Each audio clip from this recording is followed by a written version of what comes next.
Good morning and a warm welcome to your show, Sunny Mornings in Encinitas. We're the daily podcast that gets you started on the right foot and always with a positive vibe.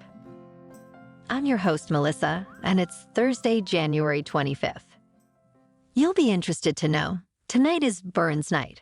It's a time to enjoy Scottish traditions and celebrate the renowned poet Robert Burns with a classic combination of haggis, neeves, tatties, some reciting of poetry, and maybe even a warming dram. It's also an opportunity to celebrate Scotland's enduring legacy of creativity. Robert Burns wrote the well-known poem Auld Lang Syne, which everyone sings at midnight on New Year's Eve.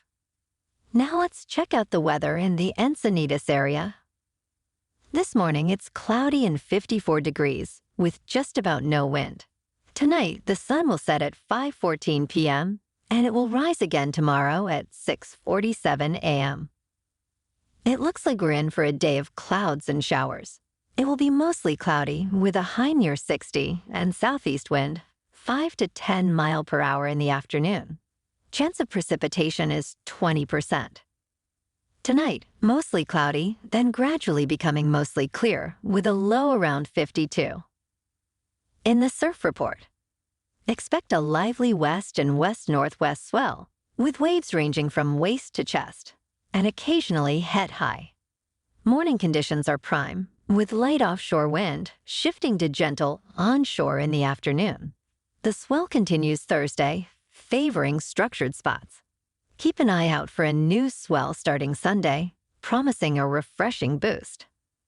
In Encinitas and North County, it's looking 3 to 4 feet and fair in the morning, with clean conditions in the afternoon. The first high tide Thursday will be 6 feet around 8:30 a.m., with a -1 foot low tide at 3:30 p.m.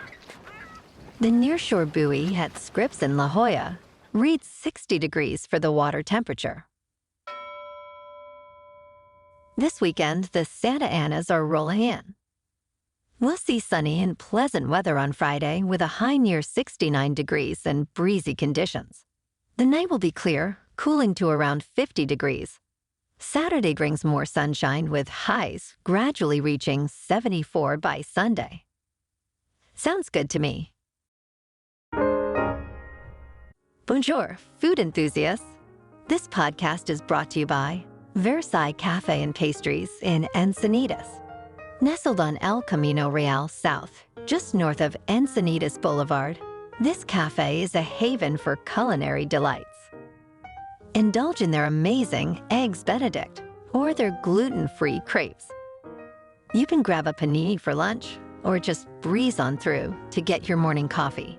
They are open every day from 8 to 5. So stop on by and don't forget to tell them Sunny Morning sent you. In top news, in a groundbreaking development, gene therapy has enabled several children with inherited deafness to hear. A recent study in China documented significant hearing restoration in 5 out of 6 treated children. Similarly, the Children's Hospital of Philadelphia reported improved hearing in an 11-year-old patient. These therapies currently target a specific type of deafness caused by mutations in a gene responsible for the otofrelin protein in the inner ear. The procedure involves a one-time delivery of a functional copy of this gene. Most patients experienced a substantial improvement, with hearing levels reaching around 60 to 70% of normal, without major side effects. While these results are promising, they also raise ethical considerations, especially within the deaf community. As research progresses, this gene therapy could potentially revolutionize treatment for various types of genetic deafness, impacting millions of children worldwide. Now, let's talk pets and science. Pets, like cats, dogs, and even parrots, are at risk of catching illnesses from their owners, a phenomenon known as reverse zoonosis, according to a new study. This discovery highlights that diseases are not just transmitted from animals to humans, but can also be passed the other way. Examples include swine flu, COVID-19, and tuberculosis. Reverse zoonosis is particularly concerning because of the frequent mutation of RNA viruses, like flu and COVID-19, enabling them to jump species more easily. The study emphasizes the importance of veterinarians considering human illnesses as potential sources for animal sickness. It also raises concerns about the role of animals in amplifying epidemics, such as pigs being able to mix human and bird flu, potentially leading to new pandemics. The authors suggest avoiding close contact with pets when ill, especially with flu or COVID-19, to prevent the spread of diseases. In business news, Netflix's shares soared over 10% following a strong fourth-quarter earnings report. The company's revenue reached $8.83 billion, exceeding the estimate. This surge is attributed to initiatives like a crackdown on password sharing, an ad-supported tier, and recent price hikes. The company anticipates a first-quarter earnings per share of $4.49, surpassing expectations of $4.09. While Wall Street responded positively, with analysts raising price targets, some caution about Netflix's valuation. Concerns include the sustainability of subscriber growth as the password-sharing crackdown concludes. MoffettNathanson and Deutsche Bank analysts, while recognizing Netflix's industry dominance, advise caution, suggesting the current growth may not be long-term. This caution reflects the potential market impact of increased subscription prices and the nearing completion of password-sharing interventions. Crypto is still having a rough week. Bitcoin has dipped to $39,800, Ethereum is at $2,200, and Solana is $87.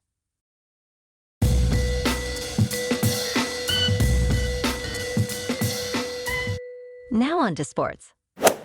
Jim Harbaugh is set to leave Michigan for a new challenge as the head coach of the Los Angeles Chargers. This move comes after a successful 9-year stint with Michigan, highlighted by a national championship this year. Harbaugh's coaching prowess was previously demonstrated with the San Francisco 49ers, leading them to a Super Bowl appearance. His connection to the Chargers dates back to his playing days in 1999 and 2000. The Chargers, seeking rejuvenation after a 5-12 season under Brandon Staley, look to Harbaugh to leverage his experience and build around quarterback Justin Herbert.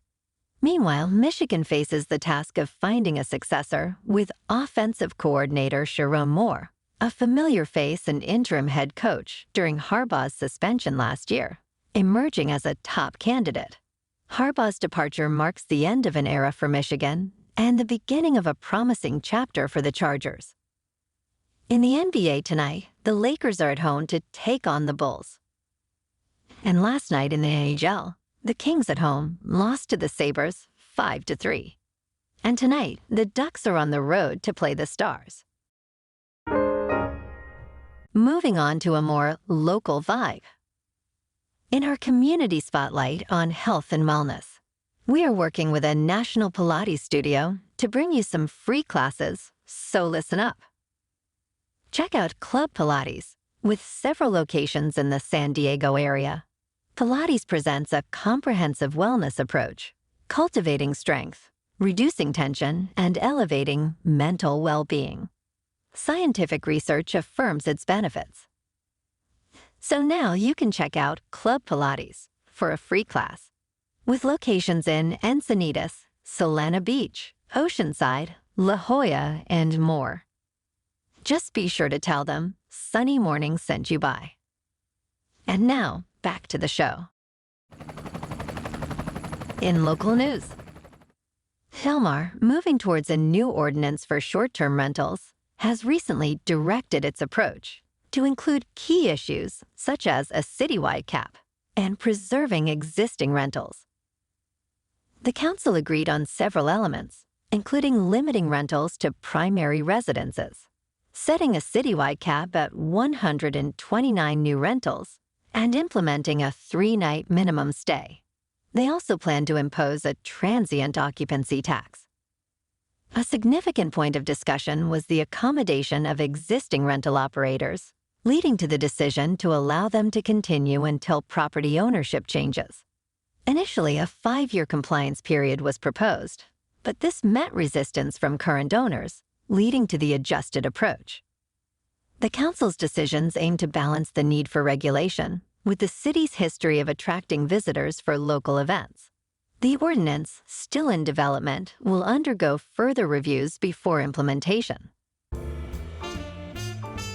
And in entertainment news, actor Mark Ruffalo's life took a dramatic turn in the early 2000s when a prophetic dream led to the discovery of a brain tumor. Ruffalo, known for his role as Bruce Banner, had a dream so vivid and clear that it prompted him to consult an on-set doctor while filming The Last Castle. His dream's message was straightforward.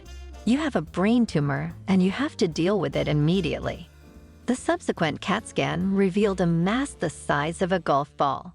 The tumor, a vestibular schwannoma, was benign, but its removal caused temporary facial paralysis and hearing loss, with permanent hearing loss in one ear.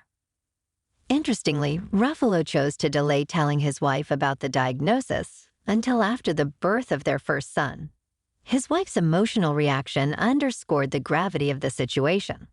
Ruffalo's experience is a remarkable testament to the unexpected ways life can unfold and the impact of intuitive moments on our health decisions. Well, alrighty folks, it's time for the quote of the day. And today's quote comes from Robert Burns. And aside from his New Year's Eve song, he also said, "Your powers wha mak mankind your care, and dish them out their bill of fare. Old Scotland wants none of your skinking ware that jops in luggies.